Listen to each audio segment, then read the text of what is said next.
श्री स्वामी समर्थ. स्वामी भक्त हो, मी आत्तापर्यंत श्री स्वामींचे बरेच अनुभव सांगितले, प्रचिती सांगितली. श्री गुरुदत्त महाराजांबद्दलही बरंच काही सांगितलं, गुरुचरित्राच्या अध्यायाबद्दलही सांगितलं. पण आज मी अशी एक विशेष गोष्ट इथे सांगणार आहे, जी तुम्हाला आम्हाला कदाचितच माहीत असेल. ते म्हणजे श्री शंकर महाराजांचे अनुभव. श्री शंकर महाराज म्हणजे सुद्धा हे स्वामींचंच रूप आहे. मग आता त्या महाराजांचे अनुभव कसे, काय आणि कोणाला आले, त्यांची प्रचिती काय आहे, हे मी आज तुम्हाला सांगणार आहे. आणि त्याच्यावरनं तुम्ही ठरवायचं आहे की भक्ती ही कशी असायला पाहिजे. श्री शंकर महाराजांचा मुक्काम हा नाशिकच्या काबुली बाबांकडे होता. महाराजांच्या दर्शनासाठी नागपूरचे ताजुद्दीन बाबा नाशिकला आले होते. शंकर महाराज झोपत तेव्हा ताजुद्दीन बाबा पहारा देत. हे ताजुद्दीन बाबा तेथील लोकांना मुळीच आवडत नव्हते. महाराज झोपले की ते त्रास देण्यासाठी येत असत. जेव्हा ही लोक येत तेव्हा ताजुद्दीन बाबाचा पहारा असे. आणि त्यावेळेस ताजुद्दीन बाबा त्या लोकांना साक्षात हनुमंत दिसत असे. ते पळून जात असत. ज्यांच्यासाठी साक्षात हनुमंत पहारा देतो आहे, त्यावरून त्यांचा अधिकार किती मोठा होता हे दिसूनच होतं. आता त्यानंतर एकदा श्री शंकर महाराज कलकत्ता येथे गेले असताना घडलेला प्रसंग आहे. ऊन वारा पाऊस या कशाचीही पर्वा न करता ते एका ठिकाणी बसून होते. हे दृश्य एक श्रीमंत गृहस्थ वारंवार बघत होते. एक दिवस ते महाराजांच्या जवळ जाऊन त्याची विचारपूस करू लागले. तोच त्याला महाराज म्हणाले, मी तुझ्या घरी जेवायला येऊ का रे? ही कोणीतरी असामान्य विभूती आहे हे लक्षात येऊन ते गृहस्थ म्हणाले, अवश्य या महाराज. आणि त्यानंतर तो महाराजांना घेऊन घरी गेला. त्याने आपल्या पत्नीला महाराजांविषयी सांगितले आणि पंचपक्वान भोजनाचे ताट बनवण्यास उभयता दोघंही आतमध्ये गेले. हे गृहस्थ कलकत्त्यामधील एका मोठ्या कत्तलखान्याचे मालिक होते. वृत्तीने ते खूप श्रद्धाळू होते. ती दोघं उभयता पूजेचं साहित्य घेऊन आनंदात बाहेर आले आणि पाहते तो काय, महाराजांच्या देहाचे तुकडे तुकडे इस्ततः पडलेले होते. त्यांचे पाय तुटलेले, डोके धडापासून वेगळे, हात देखील फेकलेले. हे दृश्य बघून अतीव दुःखाने ही दोघंही बेशुद्ध पडले. थोड्या वेळाने ते जेव्हा शुद्धीवर आले तेव्हा महाराज त्यांना सावध करत होते. हे पाहून तर ते आणखीनच हबकले.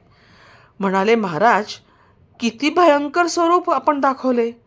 यावरच महाराज म्हणाले, अरे मला सांग, तुझ्या कत्तलखान्यामध्ये रोजच तर हे घडते ना, मग तेव्हा तुला त्याची भीती नाही वाटत, मग आज का वाटली? एवढे बोलून महाराज न जेवताच तिथून निघून गेले. हे झणझणीत अंजन डोळ्यात पडल्यामुळे त्या गृहस्थांनी कत्तलखाने बंद करून नवीन व्यवसाय सुरू केला. हा झाला दुसरा अनुभव. आता तिसरा अनुभव हा आहे. महाराजांच्या समाधीवर प्राध्यापक रंगनाथ दत्तात्रय वाडेकर हे दर्शनासाठी म्हणून गेले. त्यांना दर्शनाची हुरहुर होती.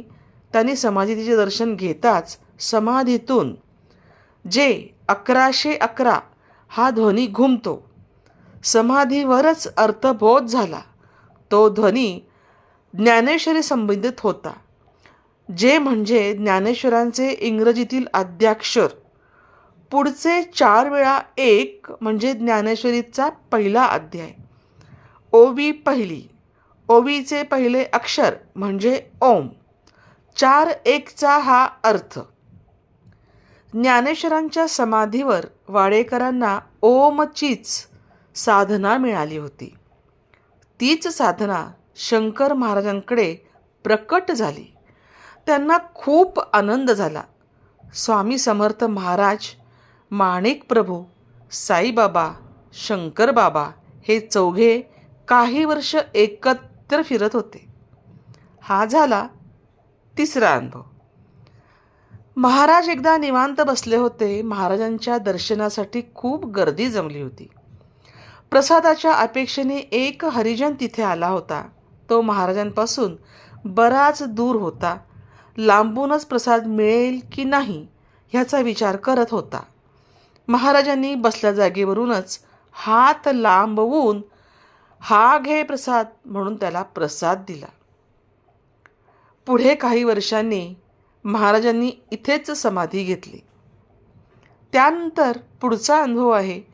पुण्याच्या लाकडी पुलावर एक गृहस्थ रोज महाराजांच्या सोबत गप्पा मारत बसायचा. दोघांची खूप छान मैत्री जमली. गृहस्थाने महाराजांना एक दिवशी त्यांचे नाव आणि ते कुठे राहतात हे विचारले. महाराजांनीही त्यांना आपले नाव शंकर महाराज आहे आणि मी धनकवडी मठात राहतो असे सांगितले. त्यानंतर पुढील 2 दिवस महाराज पुलावर आले नाही. महाराज पुलावर आले नाहीत म्हणून तो मनुष्य धनकवडी मठात आला आणि विचारले की शंकर महाराज कोठे आहेत. बाबूराव रुद्र त्यावर म्हणाले, ही शंकर महाराजांची समाधी आहे. हे ऐकून ते गृहस्थ थक्कच झाले. त्याने रुद्रांना सांगितले की महाराज रोज लाकडी पुलावर येतात. आम्ही दोघं गप्पा मारतो, परंतु ते आज आणि काल आले नाही आहेत आणि म्हणून मी इथे चौकशी करायला आलो. रुद्रांनी सांगितले की महाराजांनी 8 वर्षापूर्वीच समाधी घेतली आहे.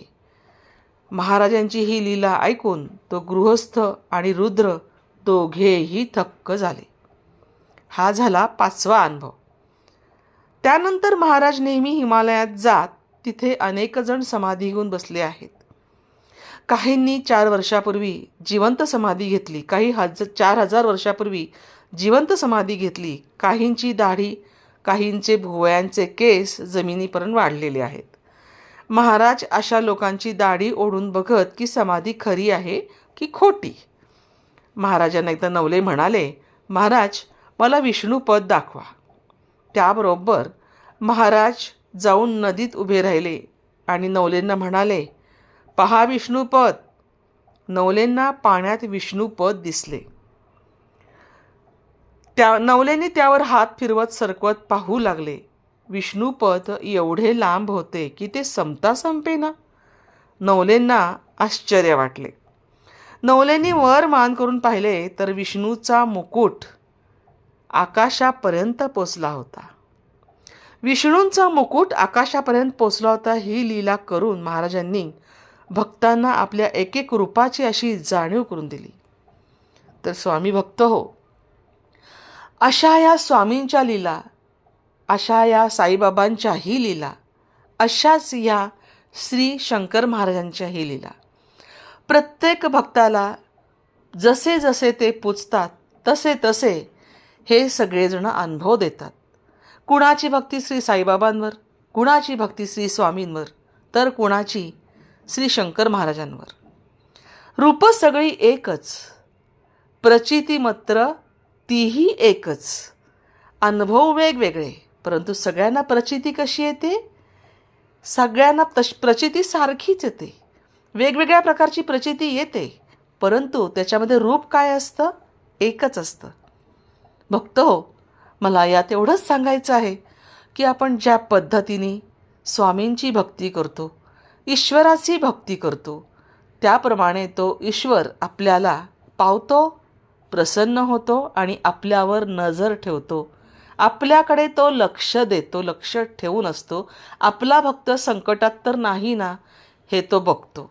संकटात असेल तर देता येईल तेवढी आणि त्याच्या नशिबात असेल तेवढी साथ ईश्वर नक्कीच देतो. ह्यावर विश्वास आपण नक्कीच ठेवला पाहिजे. स्वामी भक्त हो, तुम्ही ह्या चॅनलवर नवीन असाल तर नक्की सबस्क्राईब करा, बेल आयकॉनवर क्लिक करा. तसेच ह्या व्हिडिओला लाईक करून इतरांपर्यंत शेअर करायला अजिबात विसरू नका. बेल आयकॉनवर क्लिक केल्यानंतर तुम्हाला पुन्हा अशाच प्रकारचे नवीन व्हिडिओ पाहायला मिळतील. श्री स्वामी समर्थ.